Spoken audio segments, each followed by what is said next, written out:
Hola,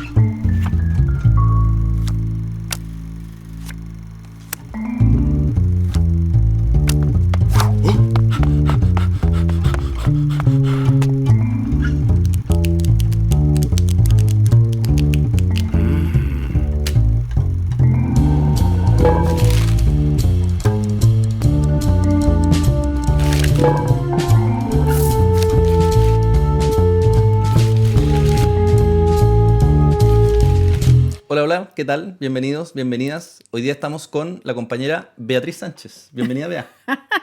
Hola, ¿cómo están? Muchas gracias por la Qué invitación, bueno tenerte Felipe. acá. Sí, muy contenta. Estamos a 5 de enero y son Así es. tiempos convulsos en el vecindario. Wow, sí. Ahora recién estábamos viendo y como que formalizaron a Nicolás Maduro, que está esposado en Nueva York. Se lo llevaron hace 2 días de Caracas en un operativo militar que yo no había visto nunca. Y está toda la discusión, Kast apoyó la cosa, Boric dijo que no, y está toda la discusión en torno a qué le está pasando a los gringos y qué significa eso para nosotros. Como que esa ha sido la discusión, los temas nacionales han quedado Sí. un poco en segundo plano. La idea, eso sí, es que no hablemos de estas cosas que nos tienen atrapados en el día a día, sino que miremos con un poquito más de distancia qué es el proyecto del Frente Amplio, cómo llegamos acá y para dónde va esta cuestión. ¿Te tinca? Me tinca mucho, pero déjame hacer un par de comentarios A nada más ver, de lo otro ya pues. de Venezuela, pero quizás no voy a entrar al fondo del tema, pero sí hay cosas que me llaman la atención y que creo que tienen que ver con lo otro que vamos a conversar. Más allá del tema del derecho internacional, que a mí me gustó mucho lo que dijo el presidente Boric, que el derecho internacional está justamente, o el respeto a la soberanía está justamente para los países como Chile, que son países pequeños. Que no tienen la fuerza para defenderse. Exactamente, el derecho internacional está para países como el nuestro. Y ojo, no solamente en cuestiones tan brutales como si entra un país extranjero o no al tuyo, sino incluso para controversias comerciales, para controversias de límites. O sea, la soberanía es para todo eso. Entonces, ojo con de qué lado uno se pone, ¿no? Solo para marcar ese punto. Pero lo otro que quería comentar, y que yo creo que es un tema bien interesante que se instala, es que no sé si te llamó la atención, Felipe, y te lo comento como periodista que somos, y a la gente que nos está escuchando y viendo, es muy loca la imagen simbólica del arresto de Maduro y todo lo que vino después, como la imagen tipo selfie, ¿no? Esposado y todos como posando Sí. alrededor, y como el buzo que usaba se agotó en la tarde y Claro. toda la gente lo fue a comprar en el mundo. La dimensión de espectáculo que tiene esto. Exacto, esta cosa como entre morbo, espectáculo, el saludo de Maduro cuando entra a los lugares, como la transmisión casi en vivo, las fotos tipo selfie, que son las que... Entonces uno dice, perdona, aquí está la gente posando en el avión, están todos así como asomados a Sí. la foto. Todo me parece Heavy. extraño. Entonces son los tiempos de hoy, o se quiso dar este tinte, o es algo que está pactado. Una se hace varias preguntas a propósito como de todo el espectáculo y lo mediatizada que ha sido esta... Sí. Bueno, estamos bien encima y estamos todavía como recibiendo Haciéndonos esos preguntas y detalles y exacto. entendiendo ciertos nexos que hay que no estaban tan claros. Yo creo que el tema de la relación de las izquierdas con el continente se va a meter en la conversación. Así que va a estar presente de alguna u otra manera estas cosas que nos han tenido dando vuelta hoy día. Pero empecemos por otro lado, Bea. Dale. ¿Tú eres de izquierda? Sí, yo me considero una mujer de izquierda. ¿Y qué significa para ti hoy día eso? Para mí la izquierda significa justicia, justicia en distintos ámbitos. Justicia social, justicia territorial, y si vamos a una dimensión como más práctica, si queremos, es luchar contra las desigualdades y contra esa injusticia de base que existe, que porque tú naces en un lugar, tu vida está predeterminada, ¿no? Si tú naces en una familia pobre, en una comuna pobre, en un barrio pobre, hoy día en Chile está casi predeterminado tu futuro. Casi te puedes decir, mira, tú en 40 años más, tú guaguita que naciste acá, en 40 años más lo más probable es que estés aquí mismo, en tal lugar, ¿no? Eso para mí es una injusticia de base, ¿no? Y creo que la izquierda lo que busca es que esas injusticias de base, esa injusticia estructural que llamamos, que hace que una persona, da lo mismo si es súper inteligente, si tiene todas las capacidades, si es súper luchadora, da lo mismo si tiene una condición que da no sé, de extracción social. La casualidad, el lugar social donde nace, es muy difícil que pueda moverse de ese mismo lugar. Entonces, esa injusticia de base, creo que la izquierda es lo que busca que se supere, ¿no? Buscamos que haya justicia social, que haya justicia territorial. O sea, es muy distinto todavía en Chile nacer en Santiago que Magallanes, por ejemplo, que es de donde vienes tú, Felipe, que son las zonas extremas, por ejemplo. O en el Maule, que es la O región en el que Maule. vas a representar. Y a propósito del Maule, si tú naces en una comuna rural o en una comuna urbana, por ejemplo. Entonces, eso también es una injusticia en Chile territorial, y eso marca cosas tan increíbles que uno no lo puede creer, que una mujer que nace en una zona rural respecto a una mujer que nace en una zona urbana puede tener hasta 10 años, hasta 15 años más de vida que otra, solamente por nacer en un lugar distinto. Entonces, eso, para mí, como una mujer de izquierda, es lo que tú tratas de superar, ¿no? Porque creemos que todas las personas son iguales, que todas las personas tienen los mismos derechos, que aquí tenemos derechos de base que tienen que ser respetados. Y creo que eso es ser de izquierda. Bueno, comparto harto. Y del otro lado, ¿qué es para ti ser de derecha hoy día? Es una súper buena pregunta porque no hay gente que quiera más injusticia y más... No, exacto. ¿No? Y como para no caer en la caricatura también, ¿no? Y yo me lo preguntaba mucho desde antes, cuando era periodista también. Yo me preguntaba por qué hay gente que uno dice, ¿por qué esta persona es de derecha? O sea, ¿qué es lo que busca? Yo creo que la gente hoy día, ser de derecha es buscar una vía más individual. Es mirar el mundo desde un prisma que se siente mucho menos colectivo, que cree menos en el Estado o en la fuerza del Estado para emparejar la cancha, que cree que esto tiene que ver más solamente con lo que hace cada persona por sí misma y para sí misma. Entonces creo que por eso no le quiero poner cargas de valor, ¿no? Sino que también creo que el valor que ve la persona de derecha es un valor mucho más en lo individual y en lo propio, en lo privado y no en lo colectivo, en lo público, en el Estado, por ejemplo, que es, yo como mujer de izquierda creo mucho, ¿no? Que haya un Estado que busque igualar las cosas, que haya un factor público que favorezca a todos, que haya un colectivo que te cobije. Creo que la gente que se define de derecha no le entrega un valor al Estado, sino que le entrega un valor a lo privado, a lo que siente que cuesta. O le entrega un valor más chico, quieren un Estado que se meta poco. Un valor más pequeño, o siente que el Estado es un obstáculo y no un beneficio, por ejemplo. Que entorpece el mercado. Que entorpece al mercado, que entorpece al desarrollo individual, que entorpece como al esfuerzo personal, ¿no? Que creo que por ahí va un poco las diferencias que yo veo. Es bien interesante la perspectiva que tienes tú estoy pensando como en los distintos momentos que has tenido en tu trayectoria pública, profesional, política. Como de periodista tuviste que entrevistar a gente de izquierda y derecha y tratar de entenderlos realmente, por no hacer este ejercicio de no caricaturizarlo. Como candidata presidencial tuviste que liderar un grupo, un colectivo que se está constituyendo. Como diplomática también hay que lidiar con gente de lado y lado. Me gustaría pensar en el comienzo de esa historia. ¿En qué momento tú te identificas de izquierda en tu vida? Oye, qué buena pregunta. Yo creo que es una construcción. O sea, no sé si fue... No tengo una definición como desde que siempre me sentí más de izquierda. O a lo mejor un poco, por ejemplo, yo no vengo de una familia que estuviese metida en la política. Yeah. No soy de esas... Yo me siento hoy día una política, una actora política. No vengo como de familia de tradición política. ¿Pero se hablaba de política en la casa? Muy poco. Yeah. Muy poco. Yo además como que crecí en dictadura, ¿no? Yo nací en el año 70. Entonces toda mi vida, desde la niñez a la adolescencia, yo viví prácticamente siempre en Chile. Tuve solamente un tiempo cortito que viví en Inglaterra porque mi padre hizo un posgrado, pero era una niña. Pero siempre viví en Chile. Entonces me crié en dictadura. Y en mi casa no se hablaba de política, Ya. básicamente, ¿no? Mis padres son académicos universitarios, pero había como un distanciamiento. Entonces yo me crié viendo la tele, escuchando la radio, todo controlado por el Estado, por la dictadura, entonces había como una sola versión.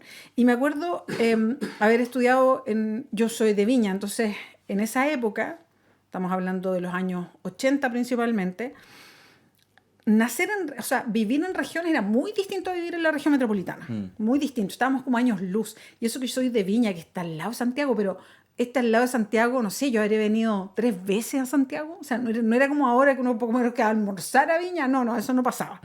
Uno no venía para acá, ¿no? Entonces, regiones realmente estaba distante de Santiago. No puedo imaginarme lo que sea Punta Arenas, ¿no? Eso estaba como en otro continente. Bueno, era una pura vía, Santiago Viña y toda la Panamericana. Ahora tenemos 2 vías, autopista, era una pura vía. No, claro, te demoraba un montón, Claro. o sea, mucho más tiempo, bueno, era distinto. Entonces, era una vida más, yo diría como más tranquila, un poquito más ausente. Y yo estuve en un colegio muy pequeñito y era un colegio que me acuerdo que hacía charlas como de actualidad política. Ya. No entiendo muy bien por qué, como medio subrepticia yo creo, porque yo lo hago memoria ahora, yo estaba como en segundo, tercero medio y fue un abogado de la Vicaría de la Solidaridad, por ejemplo. Ya, había una agenda. O sea, yo cacho que había una agenda, Ya. una como adolescente en esa época no te das tanta cuenta, y yo me acuerdo que andaba con chapita del no, por Ok. ejemplo. Y que uno la andaba trayendo como escondida, qué sé yo, porque además yo no alcancé a votar por el sí y el no, por edad. ¿Cachai? Tenía como 17 y no sé cuántos meses, entonces no alcancé. Pero ya ahí como que entendía que Pinochet no tenía que estaba contra la dictadura, en fin. Y después me fui a estudiar a la U de Conce, Ya. que era una universidad hiperpolitizada. Espera, pero ¿teníais la chapita del no? Tenía la chapita del no. Ahí ya te identificabas de izquierda, no necesariamente. No, o sea, yo entendí que estaba contra la dictadura. Ya. Yo creo que no tenía muy definido si era de izquierda, no, todavía no tenía, porque como en mi casa no había una conversación abierta política, no tenía tanta esa definición.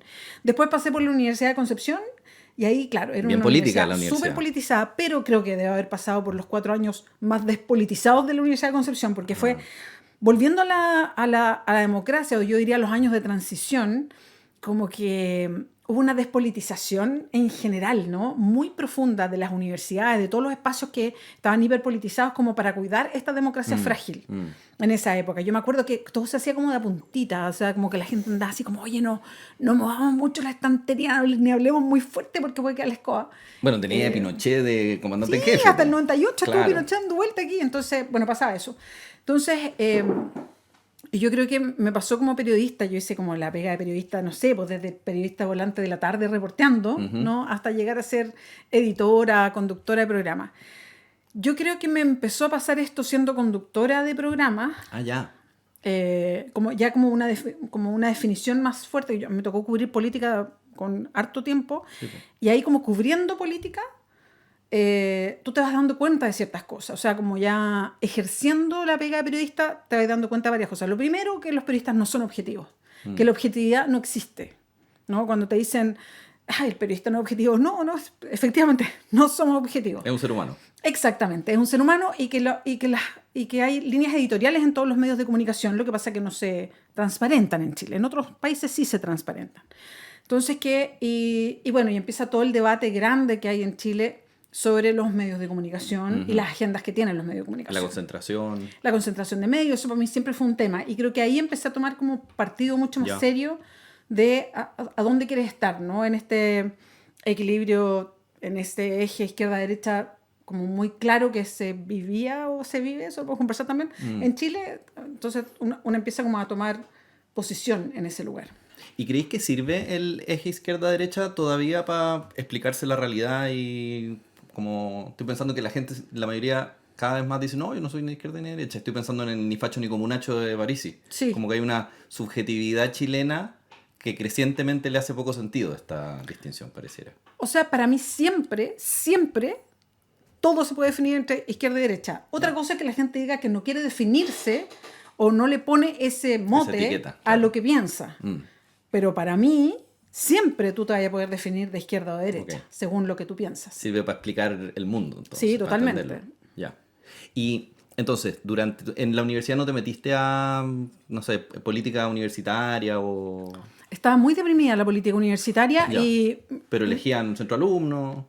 sí, elegimos todos los años centro de alumnos y elegíamos el centro de alumnos más de como progresistas, si tú quieres. Yo ni me acuerdo quiénes fueron los presidentes a ese nivel. Ya. No era una Ya, cosa ok. tan... Lo que sí estuvimos muy metidos en el centro de alumnos propio que tuvimos en periodismo porque hicimos el primer paro en democracia Ya. y todo lo demás. Había ahí ahí había una mirada ahí política. había una mirada Ya, política, ok. sí. Pero en el trayecto profesional, como que te auto empezás a identificar como soy Sí. una mujer periodista de izquierda. Sí, totalmente. Y el salto desde esa autopercepción a activarte políticamente es la candidatura presidencial o es antes? Es antes, yo creo que con el feminismo, A ver, principalmente. ¿cómo fue eso? Creo que la primera como posición política, para mí como mucho más clara, o sea, yo sentía que era una mujer progresista, digamos, esas eran mis ideas, pero creo que lo más claro para mí fue tomar opciones que tienen que ver con lo que nos pasaba a nosotras las mujeres. Ya. En el sentido, primero, derechamente por nuestra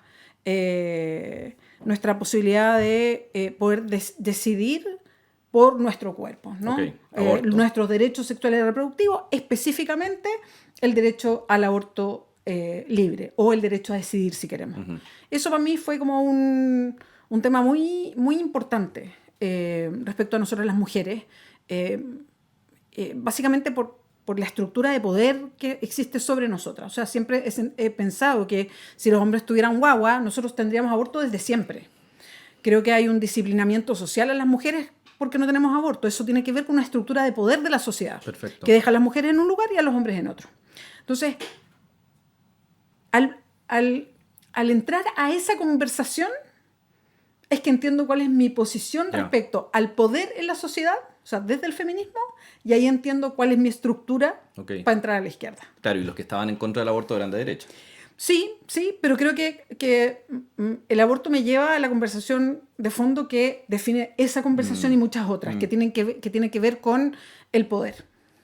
Y que para mí es el tema de fondo que define también desde el feminismo cómo miramos las cosas, pero también desde otros lugares que tienen que ver con el poder, con Claro. quién maneja el poder. Y las estructuras que al final dominan y oprimen a gente Tal cual. en distintos lados. Exactamente. Ahora, como periodista, es difícil porque uno, si bien sabemos que no existe la objetividad, uno tiene que mostrar cierta neutralidad. No puedes decir, hola, soy Beatriz Sánchez, tu conductora, y soy de izquierda. Voy a entrevistar. No, po. Tu conductor favorita. Tu conductora favorita de izquierda, claro, no puedes presentarte así. No, claro. Entonces, una cosa que se vive un poco como por dentro.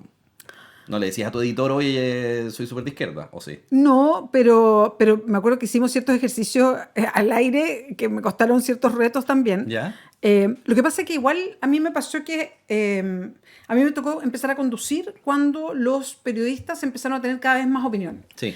Y, por ejemplo, me tocó conducir cuando empecé a tener espacio editorial.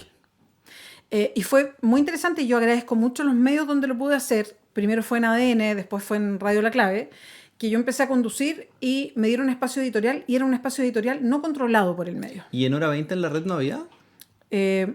Sí, pero no era un espacio tan... Claro, como eran microespacios. un segmento, claro. En cambio, tanto en las radios era un segmento. Tú partías con una editorial. Tirando un rollo. Tú tirabas un rollo. Y era un rollo totalmente personal. O sea, ahí sí que no había... Y yo ahí agradezco a quienes se la jugaron para que tuviéramos ese espacio. Y a mí me consta, digamos, que... Imagínate, yo compartía programa con Matías del Río. Y él hacía la editorial un día y yo hacía la editorial otro día. Ajá. Tú comprenderás cómo eran de distintas esas editoriales, Claro. ¿no? Entonces, y a mí me parecía interesante que un medio tuviera, en ese momento, estamos hablando hace, no sé, 15 años, tuviera a dos conductores. Era bien, en ese momento era algo que no pasaba. No, que tuviera dos conductores que tenían opinión 95% distinta todo el rato al aire en un programa. Y a mí me parecía que eso era muy interesante, que le daba un plus al programa. Y fue un riesgo que tomó en la radio, que en ese momento el ADN. De ahí hay un momento importante en que das el salto a la política y te conviertes en candidata presidencial del Frente Amplio. Que ahí como que hay una militancia, diría yo, sin militar, porque el Frente Amplio todavía era una cosa que no... Ahora ya es un partido político. ¿Cómo fue ese tránsito? Porque hay una decisión política de... Sí. Digo, tenías una carrera ascendente en la tele, ¿cachai? Te estabas metiendo en problemas gratis. Es una manera de verlo. Sí, mira, fue bonito todo ese periodo, extraño también. Son esas decisiones que se toman en la vida muy particulares, yo creo, y como que no buscadas en el fondo. Eh, pero harta gente igual me dijo, yo creo que igual tú fuiste abriendo ventanas o puertas para eso, ¿no? Sí. Hubo otra gente que me decía que con las editoriales yo fui haciendo Frente Amplio antes de que existiera el Frente Amplio. Claro. Harta gente me lo dijo, en el fondo como editorializando lo que el Frente Amplio era, ¿no? Claro. Y a mí me pasó efectivamente que si bien yo siempre me sentí, o sea, ya yo me sentía claramente una mujer de izquierda, teniendo un espacio, una vitrina súper importante que estar en un medio de comunicación, que además yo creo que en ese momento se destacaba harto porque tenemos medios de comunicación muy concentrados y hoy día en general quienes tienen opinión en los medios de comunicación son como conductores, digo yo, son básicamente más bien de derecha. Sí, po. Entonces, porque los medios de comunicación pertenecen a los grandes grupos económicos en Chile y en Chile todos los grupos económicos son de derecha. Entonces, era como igual una voz distinta. O sea, en eso creo que se había construido algo, ¿no? Entonces, creo que por primera vez cuando se crea el Frente Amplio, cuando surge, yo me acuerdo que en la radio era en la clave. Me tocó entrevistar cuando el Frente Amplio se crea en enero, y yo me acuerdo un poquito antes de que se cree ese día de enero, yo entrevisté a la gente que estaba como creando el Frente Amplio y me contaron que estaban creando el Frente Amplio y yo me acuerdo de haber terminado esa entrevista y de haber pensado, yo militaría en el Frente Amplio. Mira, o sea, como que era un conglomerado partido, yo iría como independiente, o sea, como pensando que me gustaba la figura de este conglomerado de partidos que buscaban una izquierda fuera de la concertación. Que como me pareció interesante, había algo que me parecía, era la herencia de las movilizaciones del 2011, venía como con toda esa impronta que le ponían Giorgio Jackson y Gabriel Boric, que hoy día es presidente de la República, o sea, venía con algo que a mí me parecía que era muy interesante, ¿no? Porque finalmente uno mira las cuestiones cuando son así como más una idea, las busca reflejadas en alguien o en algo, ¿no? Y esto estaba muy reflejado en ellos. Sí. Entonces había algo ahí que me parecía que era súper interesante como proyecto político. Y en ese momento igual estaba disponible la Concertación, el Partido Socialista, el PPD, y también estaba disponible el Partido Comunista, que estaba viviendo su propia transformación incipiente con el liderazgo de Camila Vallejo. Igual había novedad en esos otros sectores. ¿Por qué decidí dar el salto en este conglomerado nuevo? Era más arriesgado igual, ¿o no? Podía ser, pero a lo mejor el hecho que fuera nuevo... Mira, yo ningún partido de la Concertación. Ya. Eso ya, porque yo fui votante de la Concertación desde que empezó hasta un momento que dije, nunca más. O sea, me acuerdo cuando la Concertación empezó a ocupar directorios. Como de la AFP y cosas así. Exacto, de justamente todo lo que yo consideraba que era el daño máximo que le había hecho Pinochet a este país. Y de repente la Concertación empezó a llegar a esos directorios. Y yo dije, no, es que aquí esto se acabó. ¿No? Así como, esto ya no es lo que yo esperaba de algo, de un conglomerado que por lo menos tiene a la izquierda, porque era centro-izquierda. Esto ya no es de centro-izquierda. Entonces yo dije, yo ahí di un paso al costado y dije, por esto acá yo no voto más. ¿Y el PC nunca te...? El PC, creo que yo como venía desde la política, desde el feminismo, yo consideraba que ahí había un choque. No, que yo nunca consideré en ese momento al PC como feminista, básicamente. Entonces, me parecía que era interesante que el Frente Amplio siempre se instaló con un discurso desde el feminismo fuerte. Bueno, y candidata presidencial, sales tercera en esa elección, contra lo que decía la CEP y los medios de comunicación y todo el mundo. Se armó una cosa a nivel nacional bien interesante. Llegamos con una bancada súper grande al Congreso. Antes solo estaba Boric Jackson, Vlado Mirosevic y después 20 parlamentarios. Yo me acuerdo, esto es una anécdota, me acuerdo en la campaña que había harta gente que decía cuántos parlamentarios íbamos a poder sacar y todo, y nosotros queríamos ir de humildes porque no sabíamos. Entonces yo siempre decía, cuando me preguntaban, bueno, pero ¿cuántos parlamentarios quieren sacar? Y yo siempre decía, bueno, nosotros queremos doblar a nuestra actual bancada. Y la actual bancada eran 3, entonces queremos sacar 6. Que ya era una apuesta. Y doblarla era como sonaba como era. Así, queremos doblar a la actual bancada y era como sacar 6. Y yo creo que en ese momento además cumpliste un rol interesante porque el Frente Amplio era una federación de partidos. Estaban los humanistas, estaban los piratas, Eran 13 estaba entre RD, movimientos y partidos. sí, po, Nueva Democracia y distinto. Y tú decidiste no militar en ninguno de esos espacios y eras una figura transversal que yo creo que representaba cierta, no sé, cierta sensación ciudadana de hagamos las cosas de manera distinta, con una perspectiva de izquierda. Yo creo que ayudó a consolidar harto ese momento. Y después volviste a los medios un poco y después fuiste convencional, después embajadora y ahora senadora. Gran resumen de la vida. Sí. Mirando para atrás toda esa historia y pensando en la formación política, que es lo que nos convoca un poco, ¿en qué momentos de esa historia sentís tú que tuviste momentos de formación, de aprendizaje, de entender cosas que no... como lo que habláis del feminismo antes, como de entender una estructura que había que abordar? A veces los porrazos son muy buenas Sí. lecciones, a veces no, a veces son otras cosas. Sí. Sé que, a propósito de esa pregunta, me acuerdo de una conversación que tuve hoy día con un caballero que me vine en Uber. Ya. Y él me decía, nos saludamos, me dijo, y nos fuimos conversando. Entonces, él me contaba que había votado por Franco Parisi. Pero se consideraba más bien más cercano a la izquierda, Ok. ¿no? Que a la derecha. Entonces, porque no le gustaba Castro, en fin, pero había votado por Franco Parisi. Porque le gustaban ciertas ideas, no le gustaba lo del barco cárcel, pero le gustaban otras. Ya. Y me empezó a preguntar cómo estaban los equilibrios en la Cámara. En fin, nos fuimos conversando y me dijo, en algún momento me dice, ¿y cómo están los equilibrios? Porque yo de política no sé nada. Entonces le dije, no diga nunca eso. Usted de política sabe mucho porque la política es algo que practicamos todos los días. Así que no, usted lo que le pasa, usted ahí tiene su reflexión y eso es muy importante porque la política la hacemos todos. Yo me acuerdo que en la campaña presidencial yo tenía mucho ese discurso de que la política no es algo que está como lejos de uno, que está como en el parlamento, sino que está todos los días y la practicamos todos los días. Hacemos política siempre que estemos conversando lo que nos pasa en la mesa, qué sé yo.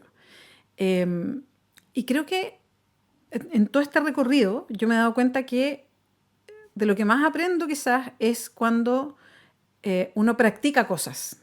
A ver. Por ejemplo, mi llegada al feminismo tiene no tanto que ver con todo lo que he ido leyendo, yendo a foros, teniendo conversaciones que me fueron orientando, sino que con esas conversaciones, esos foros y esos libros, en el fondo lo que fue es poniéndole quizás un orden o un concepto, algo que yo ya había experimentado y había vivido. Creo que nunca lo habría entendido si solamente lo hubiese leído o lo hubiese escuchado en un foro, o no me habría hecho tanto sentido. Creo que con la política en general me pasa lo mismo. Es muy difícil cuando hablamos del poder, cuando hablamos de la justicia, cuando hablamos de justicia territorial o de repente cuando se ocupan ciertos términos que quizás no nos hacen tanto sentido, si no lo llevamos a la experiencia diaria de lo que nos pasa. Y yo creo que a todos nos pasan cosas.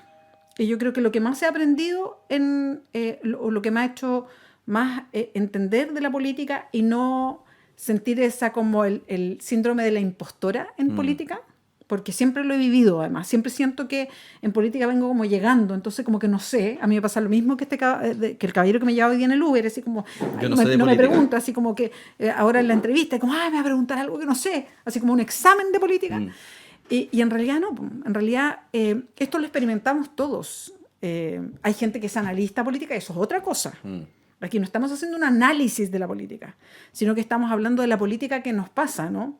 Entonces, y yo con creo la intención que... de transformar algo, no de tener una gran idea nomás. Exactamente. Y cuando queremos transformar algo, justamente lo que queremos transformar son cosas concretas también. No es una idea para escribir un libro, ¿no? Son cuestiones concretas. Entonces creo que quizás lo que a mí más me ha servido en el camino político es sacar cuestiones de mi propia experiencia y ocupando quizás un término que cuesta, es como politizar lo que me pasa.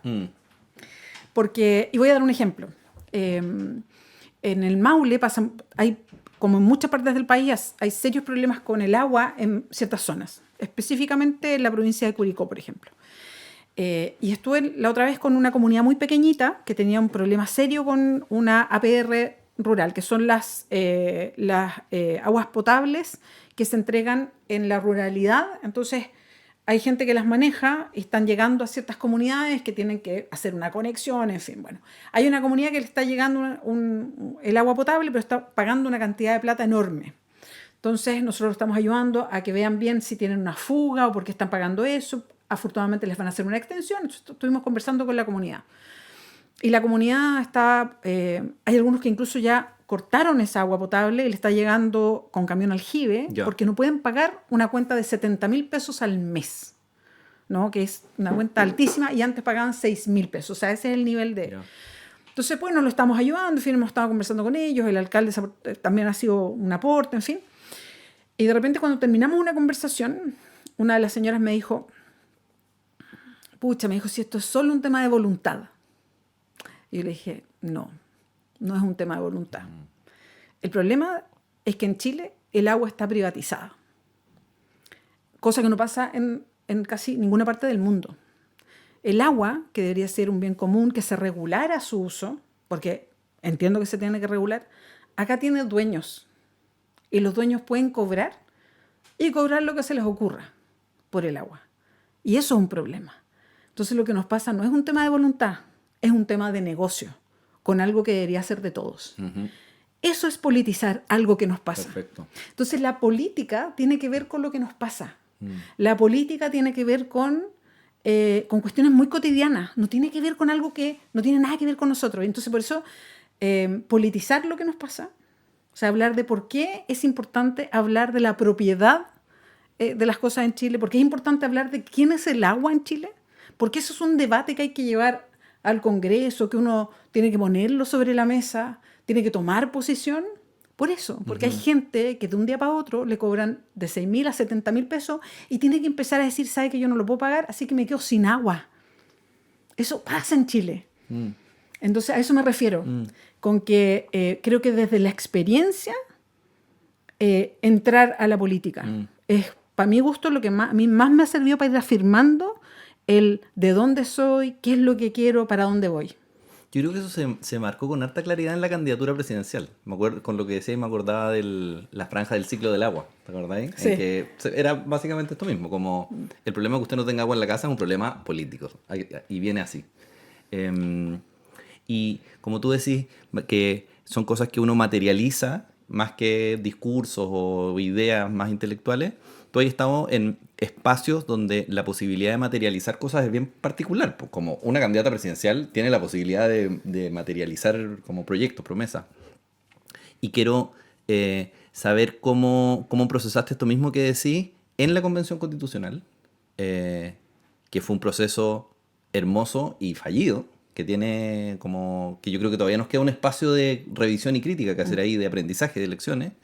Y también en el espacio como embajadora en México, que creo que es un lugar medio inesperado para nosotros y que seguro que trajo muchas lecciones para ti. Sí. Uy, todavía me cuesta hablar de la convención. Es como es como un pesar, una pena que me va a quedar para toda la vida, porque creo que teníamos una oportunidad de construir un Chile distinto. De hecho, me tocó como volver a ese momento varias veces en esta campaña, porque me junté con muchas... No, porque me juntaba con comunidades que me decían, así como muy directamente, me decían, bueno, pero ¿qué puede hacer una senadora para que cambiemos profundamente esta desigualdad con esto, con esto, con esto otro? Y ahí me salía como de la guata, no muy candidata en ese momento, y le decía, ya, pues le decía yo, pero si lo intentamos y nos hicieron así la mansa tapa. Entonces, era la Constitución. Exacto. Y ahí lo hablábamos como muy... yo como que vomitaba todo lo que había pasado, ¿no? Y claro, pues creo que me pasó con la convención. A mí me tocó estar en unas comisiones que veían justamente el tema más paraguas, ¿no? Yo estuve en la Comisión de Principios Constitucionales, que es bien bonito porque era como el primer capítulo de la Constitución, que es como la presentación, como las bases constitucionales.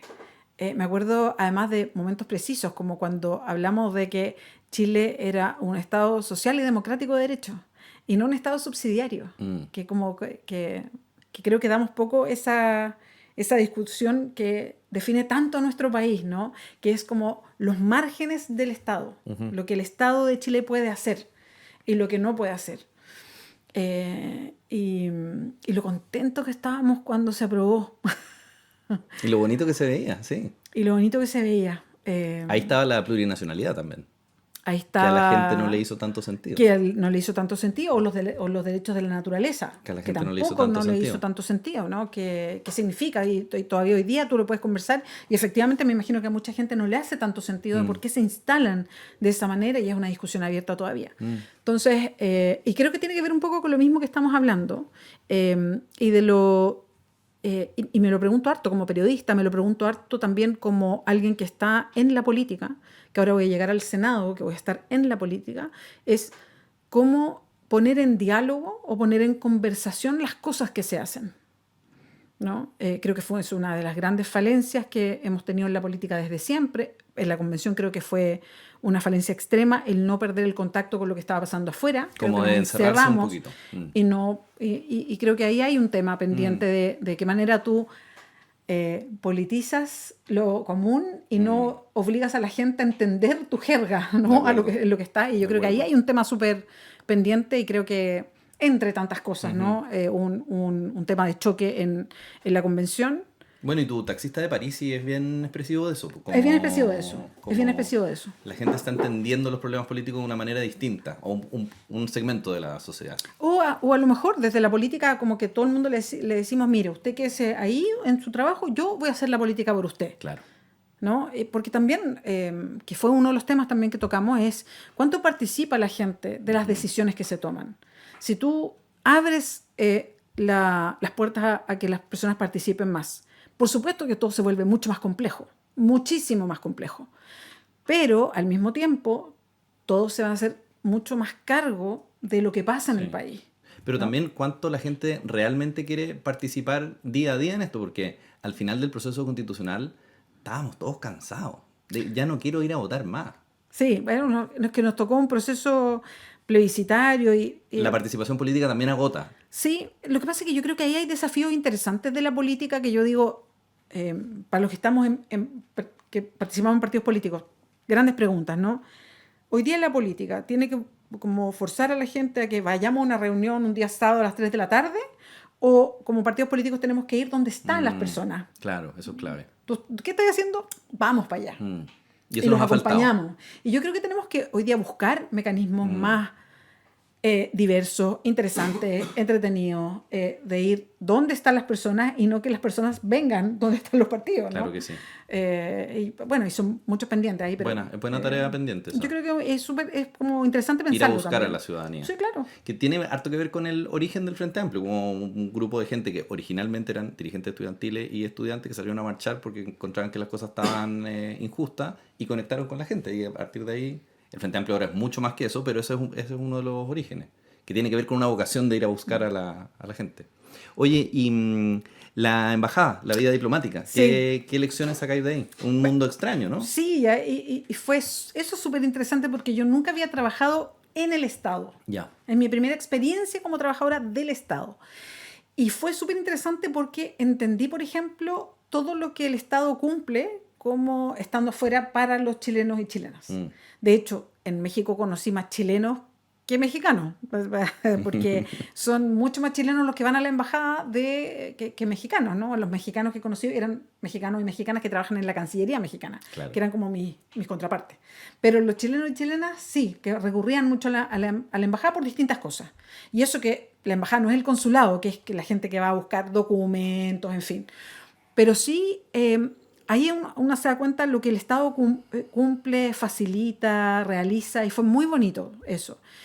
Igual yo, como hicimos planificación colectiva con los demás diplomáticos, traté de que fue una embajada muy ocupada porque hay una buena y gran relación con México. Sí, histórica. Sí, y además es una embajada muy bonita, tiene un espacio grande, común, que yo hice de puertas abiertas para que se ocupara también por la comunidad chilena. Entonces hubo seminarios, se juntaban los exportadores y emprendedores, o sea, ese salón estaba bien vivo siempre, Ya. y lo que me pareció como que era muy bonito, o sea, que la gente, que los chilenos y chilenas que estaban allá se sentían que su embajada Era su casa. era su casa. Ujú. De hecho, mucha gente me escribía, me decía, ¿puedo ir a visitar la embajada? Obvio que sí, así como vengan a verla, ¿cachai? Ya. Porque la embajada es Chile también, ¿no?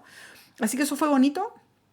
Y el Estado, la verdad, que está muy presente para todo lo que significa facilitarle la vida a los chilenos allá. No solamente, por ejemplo, en lo comercial, sino también en cómo las personas llegan a instalarse en México. Yo tuve mucha relación con artistas, con el mundo de la cultura en general, está muy presente en México, el mundo del emprendimiento. Y aquí voy a contar algo que mucha gente no sabe, pero me parece súper interesante. Uno de nuestros productos, ¿no?, estrella de exportación hoy día, aparte de lo que ya conocemos, que es o sea, el salmón, el vino, la fruta, son los servicios de tecnología que vienen de Chile, o sea, mira. las aplicaciones.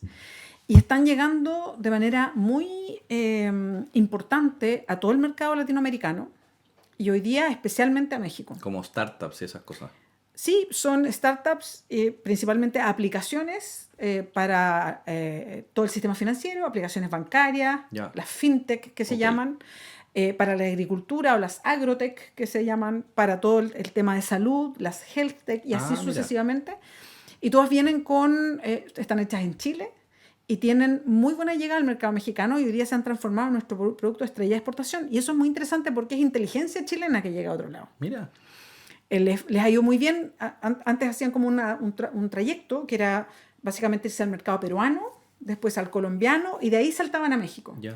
Hoy día tienen las espaldas suficientes para saltar de inmediato al mercado mexicano y de ahí extenderse al resto de América Latina y a Estados Unidos. Y les va súper bien, les va súper bien. Mira, y tenemos una fama ya en México de que Sí, sí. la app chilena... No, y hay algunas que tienen mucha experiencia, sobre todo en los rubros más grandes que hay en Chile. Por ejemplo, en la minería, Ya. las apps mineras que están ya acá aprobadas en Chile llegan y se acoplan muy rápido Ok. a la minería mexicana porque la minería chilena ya es gigante y necesita que funcionen muy bien. Entonces ya funciona llegando muy bien. Todas las que tienen que ver con seguridad también, todas las que tienen que ver con transporte y logística también. Entonces, y las bancarias, las de fintech también, ¿no? Nosotros tenemos, claro, la gente muchas veces no lo sabe, pero nuestro sistema digital en general y las aplicaciones bancarias chilenas son bastante buenas, ¿no? En velocidad, en seguridad, en fin. Entonces, han ido saliendo al mundo con muy buenos resultados. Entonces, bueno, a todos ellos los recibíamos, conocíamos lo que hacíamos, les prestábamos toda la ayuda que necesitaban. Así que fue muy interesante ir conociendo todos estos proyectos y toda la gente además que llegaba con proyectos muy nuevitos a presentarlos y ahí empecé a conocer la tecnología que se hace en Chile y eso me pareció súper interesante. Qué buena. Mucha gente desarrollándola junto con las universidades, junto con todos los organismos que son públicos que han permitido que haya avances en el desarrollo de la tecnología, que me parece que es bien notable lo que está pasando y que ha provocado que mucha gente vaya con sus experiencias hacia afuera a mostrarlas y a conseguir financiamiento, ya sea porque están en una primera etapa o para que haya exportación. Bueno, entonces, todo eso para contar que ahí tú te das cuenta el Estado, las cosas que hace, ¿no? Cómo está presente, en este caso, para los chilenos que están saliendo al mundo. Y eso me pareció muy interesante. Lo valioso, lo útil que es. Lo útil que es en tantas cosas, ¿no? Entonces, de repente, tú ves estos discursos anti-Estado, como que el Estado es un lastre, como que, no sé, el parásito. Y tú dices, toda esta gente que además cree en esto, ¿no? Que no, que los emprendedores y todo, y los instala al emprendimiento como que fuera en contra del Estado. Y es totalmente al revés. O sea, el emprendimiento necesita de un Estado fuerte. Claro que Entonces sí. yo decía, pues esto al revés. Yo lo que viví en México es que gracias a un Estado que estaba presente, que estaba pro Chile, por ejemplo, que es de punta, pro Chile es de los organismos de ese estilo, de punta, que junto con quizá pro España, más o menos andan como a la par, Ya. son vitales para el emprendimiento, ¿no? Entonces yo decía, no, pues todo al revés. El emprendimiento chileno tiene un nombre afuera gracias a que tiene al Estado que ha ido impulsando eso. Por ejemplo, nosotros, todos los negocios que se hacen con China, Si no hay un respaldo que venga desde el Estado, no habría podido ser posible. Por supuesto. Y no solo con China, con todos los países. O sea, venir respaldado por el Estado es otra cosa. Entonces, ojo con los discursos que intentan antagonizar cuestiones que no son antagónicas. Chile tiene una marca afuera, que es una marca súper valiosa, de calidad, que culturalmente hemos trabajado. Entonces, Oye, es y bien esta potente. perspectiva de haber pasado por la embajada, pienso en, bueno, México-Chile tiene una relación histórica como una, Sí. a pesar de la distancia, como una relación de intercambio cultural, con una mirada, yo diría, progresista, de como los jefes de Estado progresistas han tejido Sí. relaciones cercanas. Y pienso en lo que pasa en Venezuela y cómo la izquierda chilena, de qué manera se articula con las izquierdas, al menos continentales y bueno, del mundo, para entender que las amenazas son comunes. Y tengo la sensación de que también ahí hay un trabajo pendiente. ¿Cómo lo veis tú? Eh, yo voy a partir respondiendo con algo que me pareció que estaba bien y como que me gustó que pasara y quizás si no hubiese pasado por la Embajada de México no me habría dado cuenta.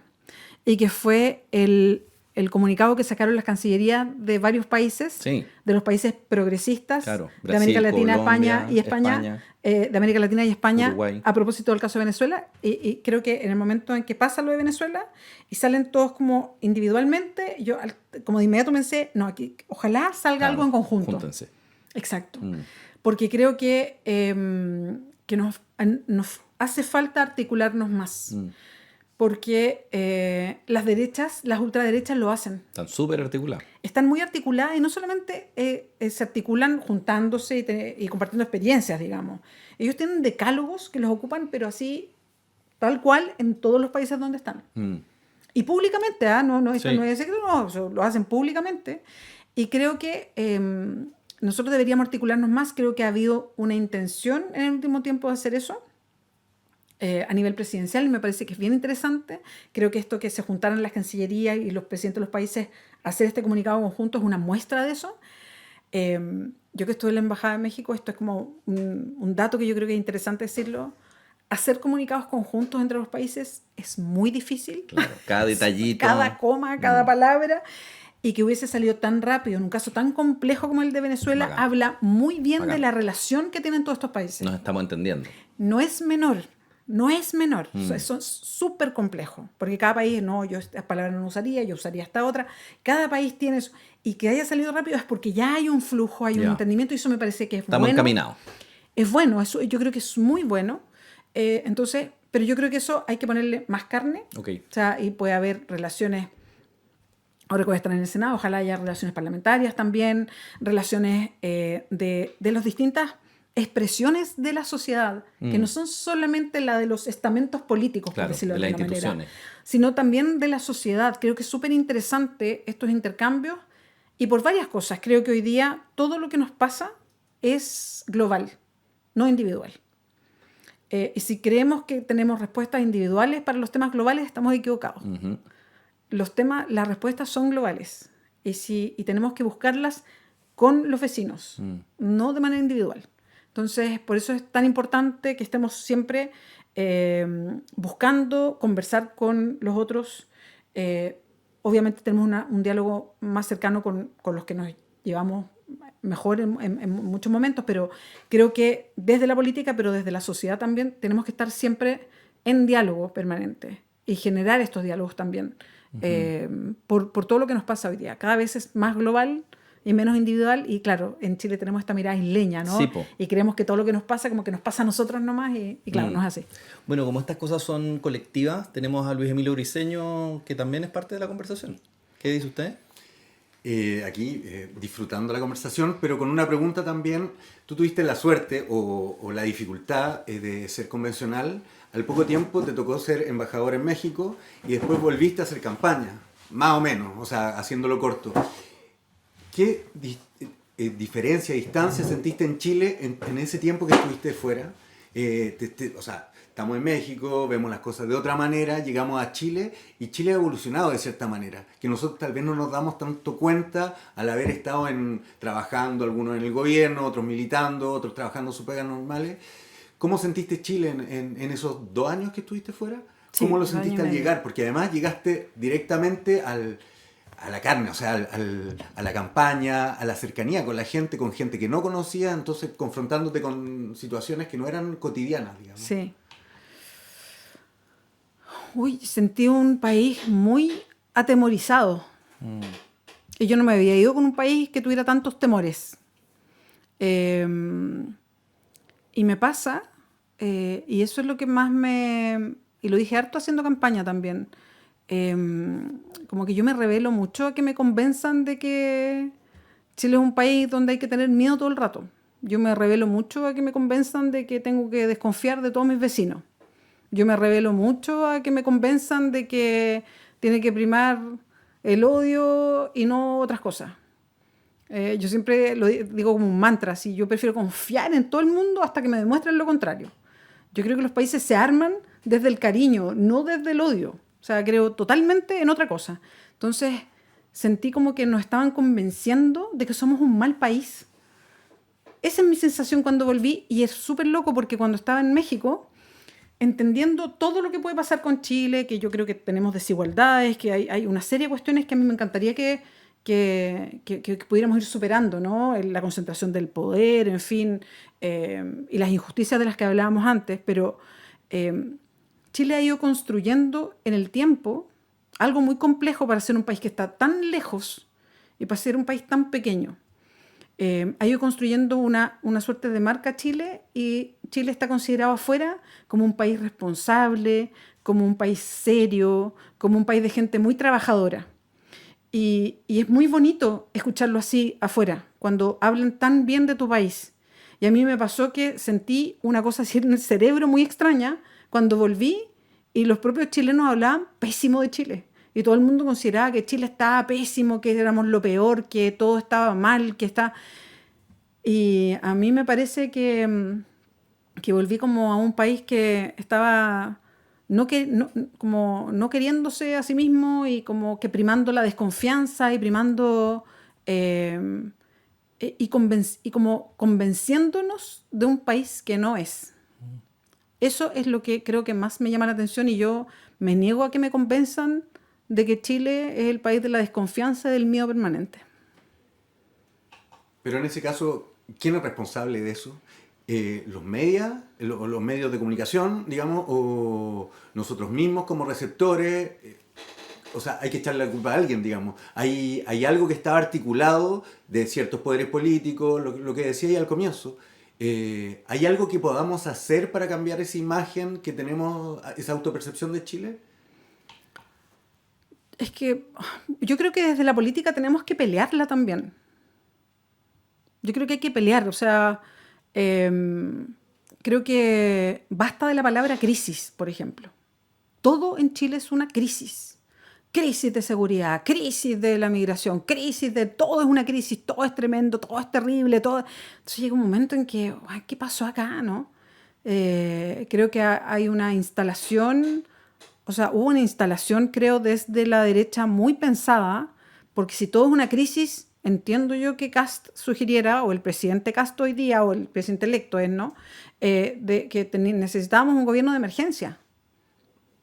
Entonces, creo que hay una instalación política muy efectiva respecto a como una crisis permanente. Y creo que hemos tenido poca fuerza en enfrentar el que nos convenzan de que Chile está en una crisis permanente, que creo que no está. Que no está. Que no está. Hay que mirar el resto de América Latina. Y no es que uno diga, oh, no, pero es que el tuerto es rey. No, no, no. Seamos serios. Seamos serios. Miremos al resto de América Latina. Miremos países de Europa. No estamos en una crisis. Obviamente tenemos problemas, obviamente ha habido meses súper complejos, económicos, pero no estamos en una crisis permanente. Entonces, creo que hay una instalación y creo que como sector político, como izquierda, como oficialismo en algún momento, no fuimos capaces de con fuerza refutar una instalación de que esto era una crisis permanente. Heavy. Creo que tenías harta razón. Y no es tan fácil revertir eso. Porque es verdad que es un estado de ánimo súper instalado. Y que el presidente electo, José Antonio Kast, se para sobre ese estado de ánimo y le conviene mantenerlo. O sea, que se vaya solucionando gracias a él, pero en la medida en que estemos en un gobierno de emergencia, él puede hacer cosas radicales. Cuando estamos en tiempos normales hacemos cosas no radicales, pues ya él quiere hacer transformaciones radicales. Jodido eso como desafío, interesante. ¿Y creéis que saliendo del gobierno, entrando el gobierno de José Antonio Kast, el Frente Amplio ya no está en la moneda, está en los municipios y en el Parlamento, y bueno, sus dirigencias sociales, por supuesto, pero institucionalmente en esos espacios, ¿sentís que esos espacios pueden servir como plataformas para dar esta pelea? Que es una pelea comunicacional, cultural, política. O sea, absolutamente, absolutamente. O sea, tenemos mucho espacio. O sea, hoy día tenemos la bancada de diputados más grande de lo que va a ser la oposición, ¿no? Somos 2 senadores. No, pero estamos en el Senado, doblamos el Senado. Tenemos alcaldes y alcaldesas de comunas muy pobladas y con mucho brillo, ¿no? Sí. De estas que siempre se destacan, ¿no? Sí. Entonces, tenemos súper buenas vocerías, creo. Así que, y creo que esto es además un deber político. Y un deber político porque me gusta mucho como lo dijo el nuevo presidente de Nueva York. El nuevo alcalde. El nuevo alcalde de Nueva York. Mamdani. Mamdani, exactamente. Zoran Mamdani. Que me encantó esa frase, obviamente no lo voy a decir igual que él, que la dice de manera muy magistral, pero... Que asumió ahora, hace 2 días. Que asumió hace 2 días y ha sido... Y tuvo que responder al tiro de Venezuela y le preguntan permanentemente porque él se define como un hombre socialista, ¿no? Claro. Él dijo, soy socialista, soy musulmán y no quiero pedir perdón por ello. Y yo creo que esa va a ser mi mantra. Yo soy una senadora, mujer, de izquierda y no voy a pedir perdón por eso. Yo voy a traer mi discurso de izquierda y no pienso pedir perdón por eso. Basta de pedir perdón por las cosas que somos y que creemos. Yo no lo voy a hacer. Bacán. ¿No? Y creo que de esa manera hay que pararse. Y eso no es una falta de respeto, no es hablar fuerte, no es gritonear a nadie, ¿no? Creo que es simplemente, yo creo que estamos hablando lo justo y no quiero pedir perdón, ¿no? Pero no me voy a tragar las cosas que no son. Bueno, y eso debería encadenarse con el proceso colectivo del Frente Amplio también, porque sale del gobierno, inicia un congreso ideológico ahora en enero, que es una manera de mirarse para adentro y reflexionar de qué eras, qué has sido, dónde la cagaste, que también como en algo también uno puede pedir perdón cuando la caga, y de qué cosas estoy orgulloso y qué cosas quiero empujar para adelante. Po. Como debería ser un proceso colectivo de defender quiénes somos, que quizás nos faltó. Y además es bueno también los ejercicios, me gusta que haya un ejercicio político también. O sea, creo que es bueno que los partidos hagan ejercicios políticos porque creo que no hacemos mucho eso. Sí. O sea, los partidos como que de repente el Congreso es más ideológicos. Sí. O sea, pensarse políticamente, hacerse las preguntas de base, qué somos, qué queremos, hacia dónde vamos, en fin, yo creo que es bueno siempre hacerse esas preguntas. Creo sobre todo hoy día que las sociedades han ido cambiando, que las sociedades tienen lo conversábamos al principio, ¿no? Se autoidentifican de maneras distintas. Es interesante eso también, y cómo hablamos políticamente con sociedades que hoy día, o personas o grupos sociales que se identifican de maneras distintas, en fin, creo que es una buena conversación. Así que sí, yo creo que es un momento muy, muy preciso justo salir del gobierno para hacernos todas estas preguntas también. Oye, Bea, volviendo a tu trayectoria, candidata presidencial, convencional, embajadora, senadora, famosa de la tele. ¿Se te han subido los humos a la cabeza? Pucha, es que es más raro que uno lo diga. Yo creo que si le preguntas eso a alguien, nadie va a decir, sí, se me subieron los humos a la cabeza. ¿Sientes que es un riesgo? Lo digo no para molestar, sino porque siento que es un riesgo en la política, que te empecés a enamorar de tu figura y te olvidís de lo que estabas haciendo. Yo creo que siempre es un riesgo. Creo que siempre en la política, o sea, creo que en la política hay harto de creerse el cuento. Claro. O sea, uno se tiene que creer un poquito el cuento en lo que está, porque si no es más difícil.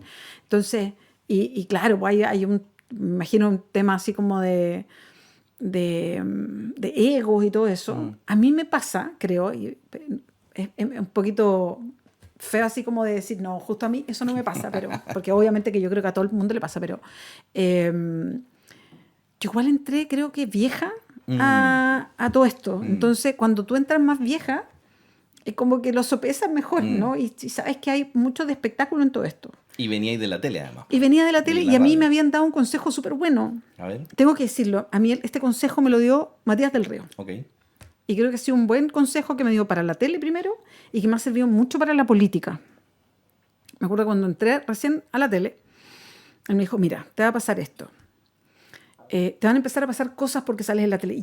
Y yo trabajaba en la red, yo quiero mucho la red y quiero mucho el Hora 20, que fue el programa que hicimos, pero tenía un punto de rating, o sea que no nos veía prácticamente nadie. Me dijo, te van a empezar a pasar cosas porque sales en la tele. O sea, la gente te va a empezar a reconocer, te vas a ganar premios. Y, dicho y hecho, la gente me reconocía, me gané un montón de premios y todo lo demás. Me dijo, no es por ti, es porque sales en la tele. Nunca pienses que es por ti, o sea, que tú eres la más inteligente, la que habla mejor, la que hace mejores preguntas. No es por ti, es porque sales en la tele. Y ahí me contaba que había mucha gente que la había visto que sentía que era por ellos.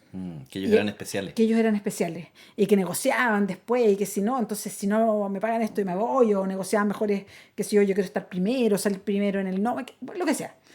Y se daban cuenta que, y los productores ejecutivos y que ya sabían esto, le decían, ándate, o sea, como, está bien. Claro. Y esta persona se iba y no pasaba nada, porque no eran ellos. Ujú. Es o el ellas. espacio que ocupan. Era la tele, exacto. Ajá.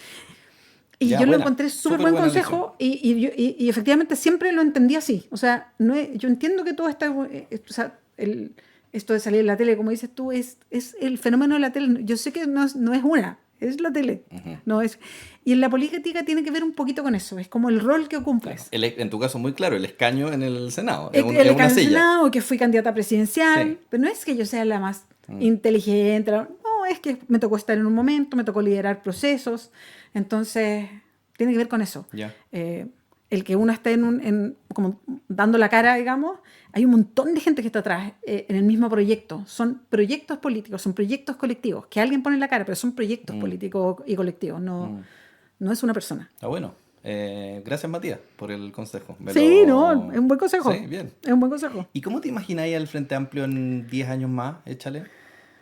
El futuro del Frente Amplio. 2036. ¿Sigue existiendo el Frente Amplio? Yo creo que sí. Sí, yo creo que Frente Amplio vino para quedarse en la política chilena. Yo creo que va a haber pasado de nuevo por el gobierno, sin duda. Ok. Sin duda, no tengo duda de eso. Espero que sea un Frente Amplio que siempre se haga preguntas, que siempre tenga una conversación política, que siempre tenga a gente que tenga ilusión de ser Frente Amplista.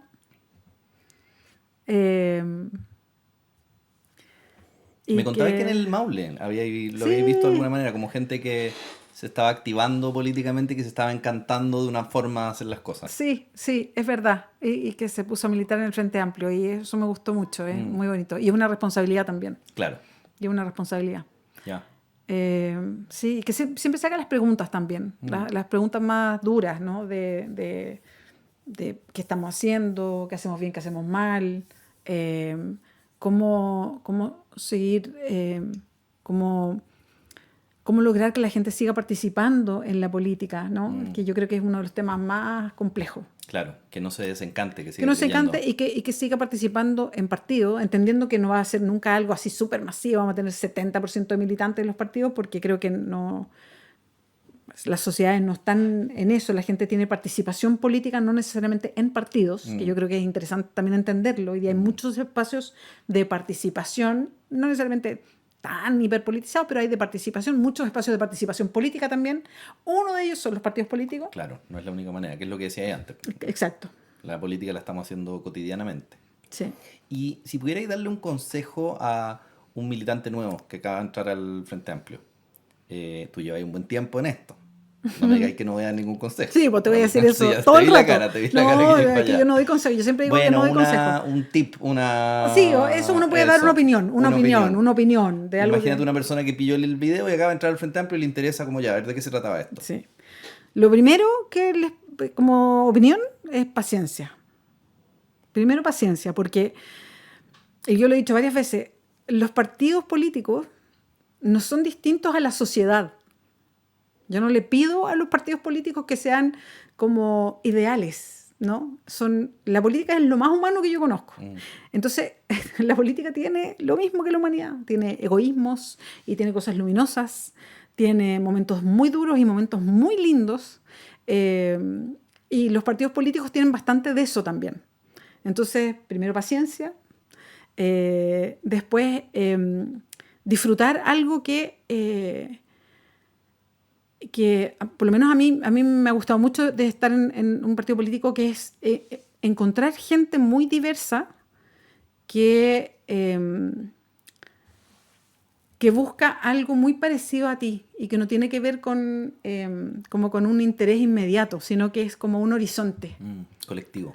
Exacto, como caminar juntos buscando un horizonte, como algo más grande que ti mismo.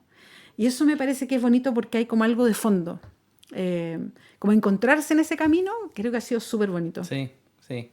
Que claro, porque es la idea del compañerismo, que es una cosa que se entiende... Sí. Bueno, hay distintos lugares que lo hacen. Yo creo que las iglesias hacen cosas parecidas, Exacto. los clubes deportivos Yo hacen creo que cosas parecidas. Estar en una iglesia también es algo bien político, pero Sí. exacto. Y quiero contar a propósito de lo que significa estar en un partido político y militar, que lo he contado varias veces y varias veces me emociona porque me gusta mucho el ejemplo. Y me pasó cuando estábamos haciendo campaña por la convención. Ya.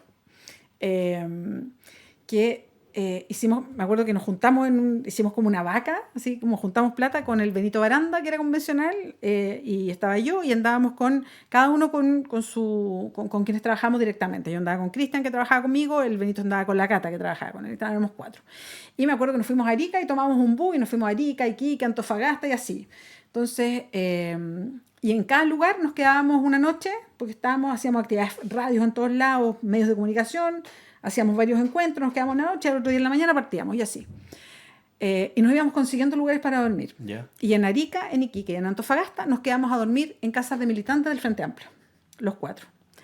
Y me acuerdo que la Cata, que trabajaba con Benito, llegábamos a una casa y me decía, ya, pero ¿tú conoces a la dueña de casa? Y yo le decía, no, nunca la he visto, pero es militante y nos ofreció su casa. Y me decía, pero ¿cómo que nunca la he visto? Nos va a recibir a los 4. Sí, pues le decía yo, pero es que es militante, entonces nos puso su casa. Después llegamos aquí que nos dice, oye, pero tú conoces, no, tampoco la conozco. Pero ¿cómo? Y además nos dejaba la pieza a los niños y los niños se iban a dormir con ellos para dejarnos ahí. O nos pasaban su auto en la mañana o alguien pedía el día libre para andarnos trayendo en el auto. Entonces me acuerdo que la Cata había quedado muy sorprendida de como esa generosidad con gente que no conocían. Entonces como que eso es militancia, ¿no? Así como ese compañerismo con gente que tú no conoces. Claro. Desde el momento. Y porque te une un ideal. Exacto, y era porque estábamos haciendo campaña, pues, ¿cachai? Pues, campaña donde no había lucas para hacer campaña, entonces todos se ponían. Y eso es militar. Entonces yo siempre me acuerdo de eso porque creo que eso como que siempre te da ganas, ¿no? De estar donde estás. Y eso es algo que hay que, o sea, si logramos generar esa sensación con gente que hoy día está desencantada de la política, estamos haciendo la pega, pues, de reconectar. Sí. Hoy estamos llegando al final de esta conversación, Beatriz Sánchez. Estuvo muy bonita la conversación. Para cerrar, me gustaría saber si quieres recomendarle a la gente que nos está viendo y escuchando algún libro, alguna película, alguna canción que te haya marcado en este trayecto que hemos estado hablando, que para ti haya sido importante en el camino. Una serie. Uy, qué buena pregunta, qué buena... Yo creo que hay 2 cosas. Voy a recomendar 2 libros. Ya. Ahí me puse a pensar, porque en serie yo en general veo series como policiales y oscuras. No sé si esto es tan bueno, pero eso como que me libera la cabeza. 2 libros que para mí son como bien interesantes, que han sido bien interesantes en momentos distintos. Me acuerdo que el primer libro de feminismo que leí fue uno que se llama Feminarios, que es una recopilación que se hizo después de que ella murió de una gran feminista chilena. Ay, se me acaba de olvidar el nombre. Julieta Kirkwood. De Julieta Kirkwood. Ella hizo, cuando hacía sus clases en la Flaxo, hizo unos seminarios feministas. Todavía estábamos en dictadura cuando los hizo. Ya. Y alguien recopiló todos los seminarios y le puso Feminario al libro. Bueno. Y lo hizo un libro, una edición. Y y a mí me gustó mucho porque fue el primero que leí cuando yo me sentía feminista, pero ya quería leer algo y no feminista así como de, que lo valoro mucho, feminista como de la acción, pero quería leer algo. Y fue súper bonito ese libro porque ella parte como desde el origen, ¿no? Dando ejemplos de cómo hay sociedades en la historia de la humanidad que se generaron con estructuras de poder distintas a la patriarcal que conocemos. Entonces, que como esto es algo cultural y no que tenemos el chip de que el hombre manda y la mujer no. O sea, empezó desde ahí como a desarrollar la idea. Así es súper bonito y súper fáciles de leer porque en el fondo eran hablados que se convirtieron en escritos. Entonces son muy entretenidos. Y es como escuchar a una persona hablando. Es como escuchar a una persona hablando y están divididos por capítulos. Bacán. Entonces son capítulos como enteritos. Para aproximarse al feminismo, súper recomendado, los feminarios. No es tan fácil encontrarlo, sí, eso tengo que decirlo. No, hay que ir como a buscarlo y no lo venden en todos lados. Ese. Y otro libro, que tampoco es de Pablo Stefanoni, que lo leí hace no es tan nuevo el libro, pero que está súper bien escrito, muy entretenido, se lee, pero en un día, que tiene que ver con las ultraderechas. No sé si te acuerdas el nombre, a mí se me olvidó. Que es como, sé el que estás hablando, pero tampoco me acuerdo el nombre. No me acuerdo exactamente el nombre, pero en el fondo es como, es para entender a las ultraderechas o las derechas alternativas, como les dicen, porque en el fondo como abanico de derechas nuevas desde los como ¿cómo se llaman los? Ay, se me olvidó el nombre. Los anarcos libertarios, así, sí, claro. de Milei, hasta pasando por otros, en fin. Y cómo han inventado, o sea, como su base más ideológica, ¿no? Para salir como a un relato un poco distinto dependiendo de en quién se basan, tanto para América Latina, España y los países europeos, como para ir entendiendo cómo encajar a gente como Milei, a gente como Trump, a gente como Orbán en Hungría, por ejemplo, y todos los movimientos de ultraderecha y las diferencias, y Kast, por ejemplo, y las diferencias que tienen los europeos con los de América Latina, porque hay unos que son hipernacionalistas, por ejemplo, cosa que no pasa acá, que no son hipernacionalistas en el sentido que no se cierran, nosotros tenemos una economía súper abierta y hay otros que buscan una economía cerrada y así como esas diferencias según lo que les ha pasado. En fin, es súper interesante el libro de Stefanoni porque también está hecho no para gente que estudia ciencia política, básicamente, sino para cualquiera, y es como una guía para entender a la ultraderecha o los fenómenos de esta derecha alternativa, que también me pareció súper interesante. Está buena. Vamos a buscar el título y lo vamos a poner en los Sí, porfa, porque comentarios. se me olvidó cómo se llama el libro en específico. De Stefanoni. Sí. Ya pues vea, llegamos al final de la conversación. Seguro que nos tocarán muchas más conversaciones por delante. Un gusto, como siempre. Sí, ojalá se entretengan. Eso, like y repostear, o como se diga. Eso mismo, muy bien, corazones. Chao, Que estén bien, chao.